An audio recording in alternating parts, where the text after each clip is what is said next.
Apostle Paul strengthened his devotion unto God. Kinsa nakaila diri ni Apostle Paul isa ka mo? Say amen lang, say amen. Nakaila ba mo ni Paul? Apostle Paul strengthened his devotion unto God. Unsa kanindot imong devotion sa Ginoo? Are you devoted to your God today? Kabalo mo si Apostle Paul, i-conclusion ko niya, si Apostle Paul, sa wala pa siya na Christian, he is so very devoted to his religion. Kabalo mo na? Kinsa si Apostle Paul? Before siya na Paul say, Saul. Sa wala pa nakatugkad sa kinabuhi ni Saul, before he was converted, he is so very devoted with his religion.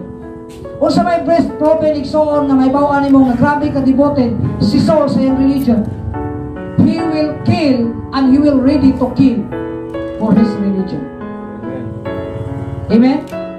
Si Paul igsoon kabalo mo, andam siya mo paglaban ug mo patay tungod sa iyang religion. And the best example is tanan nga mga Kristohanon kaniadto, including Stephen, which is stoned to death, including Stephen. Saul, may kalimbigitan nato. Even sa iyang kinabuhi, andam siya mo patay aron iyahang ipatibabaw ang iyang religion before.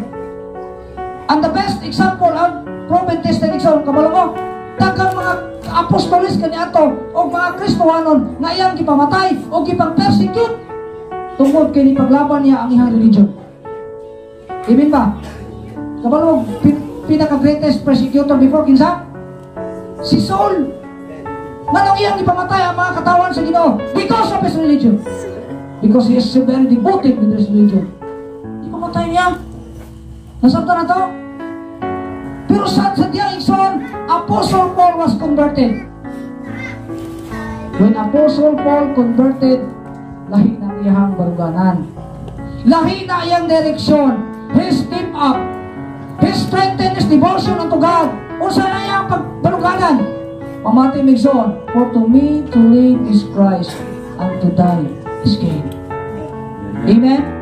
Sa panahon na unbeliever pa siya, andam siya mapatay para sa iyang religion.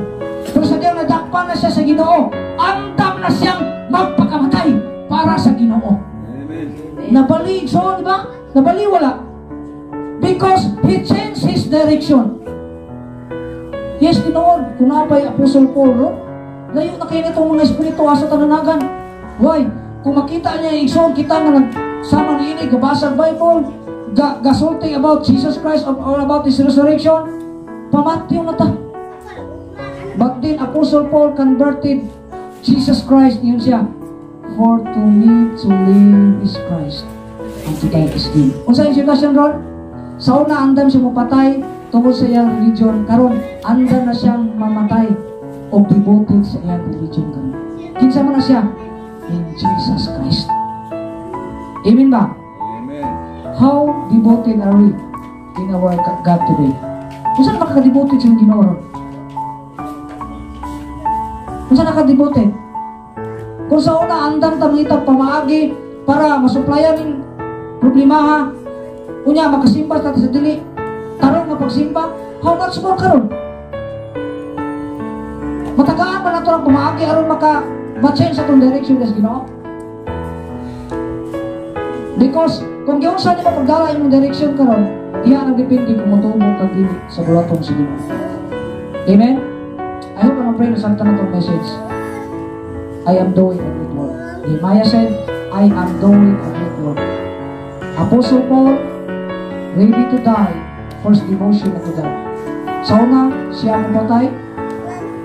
Kaya ipaglaban ang iyang religion, ipaglaban po ninyo ng ito. Pero karon, siya na nasalito sa kinabuhi, andam siya mamatay para sa bulaton sa Ginoo. Nabalinaw? Sa una, andam siya mamatay, karon andam siya magpakamatay para sa Ginoo.